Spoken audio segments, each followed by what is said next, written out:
Aha too much GH akwaba sonko enkoma obibia midin ene ekua sikapa na ede achibia yete ensemfofo na se tenti yenso so de yenyai echeswa de biara eda nene dey abrantie bi achese yese wano ba na wonsa aba nanso no do ma na no ba ye ne nan ne di kan chese wadwane ne namu emirika abrawo bia enta no na ne nyina eye na no a wode bebeto eye honobo Kennedy Japan ensensem mu ene dey aposifo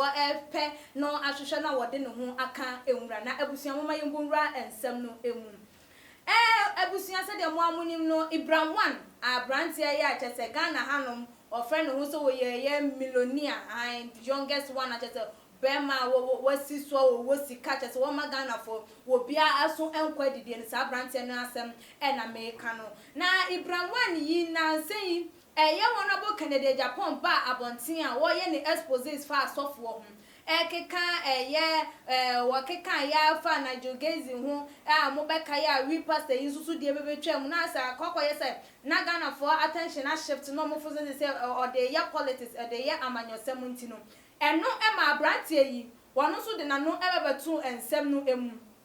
wo bebe kasa ye de fa ye de honorable Kennedy Japan ye no ehu na wo kasa ye mpone ke nim si ye wie no anu no ka wakasa etwa so afejai anajo no abrantie na anda ene onam ne Twitter page ene ne o sorry ana wa type no de ato hom a type ya to the extent said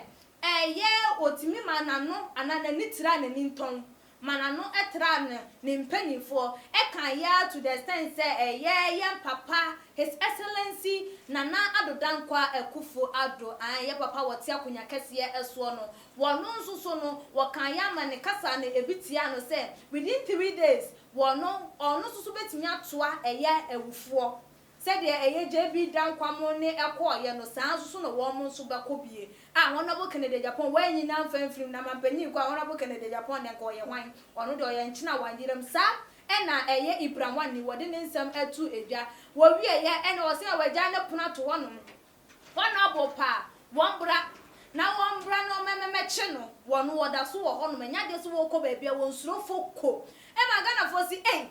abrante da bi o ensem a wo kan wadwen hu ye pan na waka ho asem wo se o madwen ho aden ma wode honorable Kennedy Japan numbers kura bebeto abonten sin an wone na chat de ne chat ne there from the start they went me and fan baba finfin baby no timi twa de ba ye and ode bebeto honum san no honorable Kennedy Japan chat woni de honorable Kennedy Japan ye den na honorable Kennedy Japan enso so etna ase no ka chan se hwe wote ahwehwe dan mu na wo tobo na wure fi so obi to a wo dan no ebetimi abo wo basu hu no wo nsu hu wo toto ebo ebe obi abra wo te ahwehwe dan mu ene etwen ye wo nsu so no wo ma wo 48 hours se wantimi anya de wo pese wo ye na ene obema posifo aba becho ebusuan for se mo amuni honorable Kennedy Japan so wokan ya na wo ya komprek wo bi oso da ya sika ne ntokwa idie wokan ya nsusu no ma wo se ode o se oyo na chese bi naifo ete wo mhugu mountain so ene Ghana Armed Forces so ete wo mhugu mountain so ekoko pie mu ni fi a danso ma yekoya afrabasa abrante edwane nim na mu mrika abra wo bi anta no de ho akenwura woni wonom na nhwehwemu aba beto edwa ene se abrantie yi chese wate afa ye voter kwan yi eso chese wonam a wo wurewura mu di akotogo akwakopie baabi a ye wo no edi efri yem na no ena Ghana for se wama wano akwakwa yu kana nipa ma yenya na sanentie na napoku yam o si Ibrahim 1 has run away from his house at Dansoman with his 3 cars which duty has not been paid, but he can run, but he can't hide. Not just say Jane o Jane ye no krampo no enye se wo Jane se onu nkwa na edwa no cars na won tua duties na honorable Kennedy Japan ka ho asem no na sa cars no eno so wasan de afri efie honum na eye no phone na wo use so na just wo mo de track na wo mo ehunu se wo free eye wo man Ghana mu wo ne nam voter region sorry wo free eye nkrankrudua yi mu wone na voter region wo pe kwan yakwakosi Togo na chese wo de akwakopie mu wo baabi a ne na ene na eja wo no efri na ensem we ba bonte na Ghana for se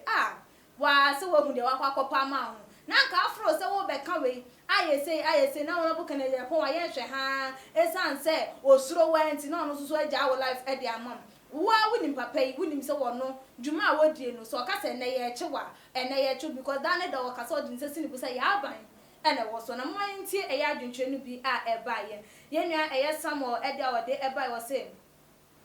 who say man no day man day papa kwasia you dey run away to where next time you go learn your lesson or say when e fru se be me no be ma wo won say ne wudwane na wudwane no say he fa na wo next time wo di besua nyansa pa e dey afri hu ye nua jo ahole e dey ode eba wo say if you are not a criminal why are you running away wo say brown name na nka wono papa nyinaa sa wonya kromfo wonya obi a wodi esuma se nyoma na de keka ho a denti e na wudwane ye wono susu na sembusa wode eba ye eno no imagine age e de ode eba wo say everyone in this life is a criminal from head to toe. No one is above the law. You have to look for this guy and let the law take control. No so edie no. Yenya eye maxo edia wode eba was saying. See those remote control they didn't have or say see those remote control they didn't have work to do that. Ghana selective justice or no so edia wode eba ye no. Yenya bin so edia wode eba was saying. Why is Abronye DC not arrested when JM made a report about him? Selective justice or say Adentina Ghana for ye nyiyimum eba no pepepe yo a ye nyiyimu e wo ho Adentina ebinu mo de ye nkyere wo mo na ebinu mo de wo mo ka asem a yetimi tu e ho anamom ekokọ kyere wo mo na chese Ghana enyiyimu no egusu e wo ho na nyade se ebekọ tenten edia wode eba ye o say please leave that young man alone. Oh. Leave him alone. Aden dia na emba da ono so edie no no say abrante muma yenja ne life man dia na emba da wan enka senti ampani for da eso so omoda so enenam hono na we kekempo no masoa eye nkrofo se wo mo enkonkoche no munjai kra na enye yenia eye sort appear otu edode eba was saying if a foreigner threatens the life of a certain president he should be allowed to roam in the country freely.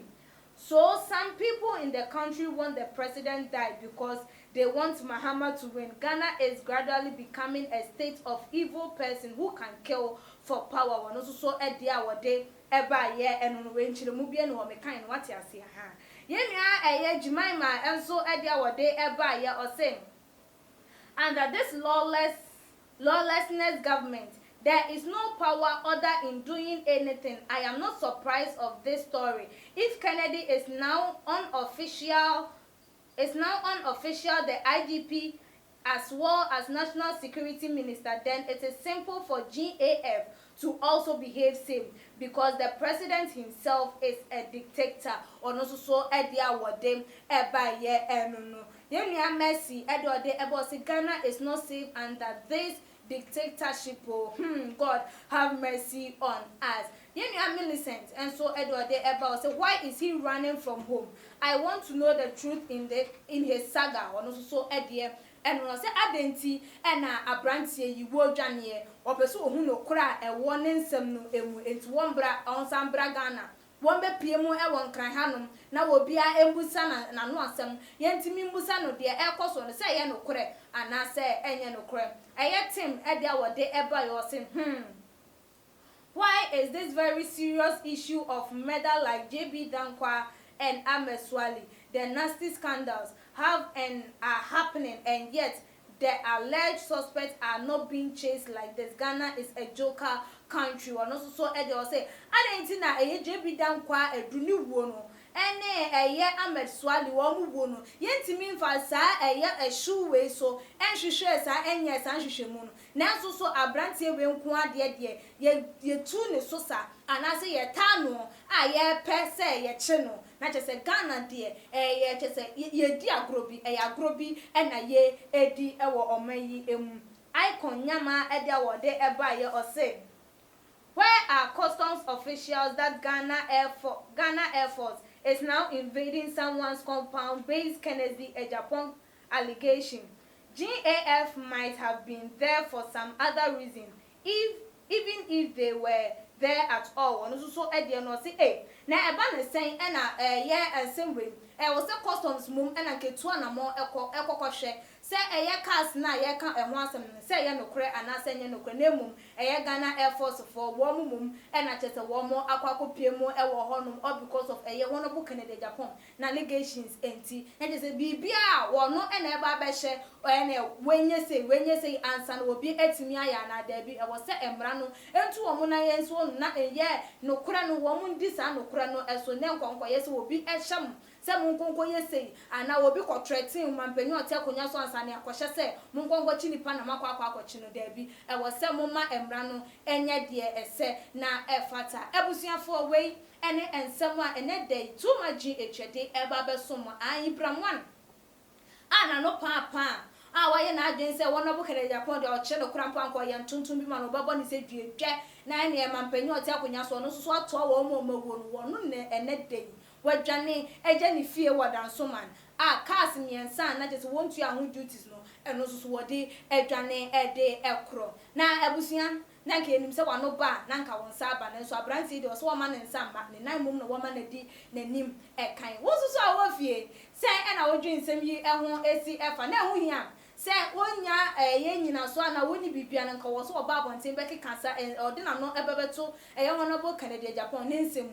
ana se eye honorable Kennedy Japan de wo ye no eye abro so ana wu ne se eye normal se de wadwen e kire wo fabra na mom se won subscribe to your channel na message se obeye mia adoma no so se de be ya wutie nya upload video bia watimi enya notification na wa share your videos no e de ama abusuafo enuanom ene adofo no na wa like your videos nso e de ama wu wia o do comment no ato eye comment section wona emrepem no making kan e de ama media o frame amejo so eye ekua sikapa that's ne besaneshia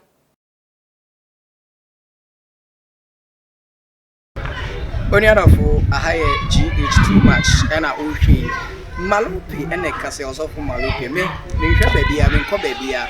too much GH na mo video ne to ho na me subscribe ka me ho nyenkohwensem pa wo ho me ras ma crowd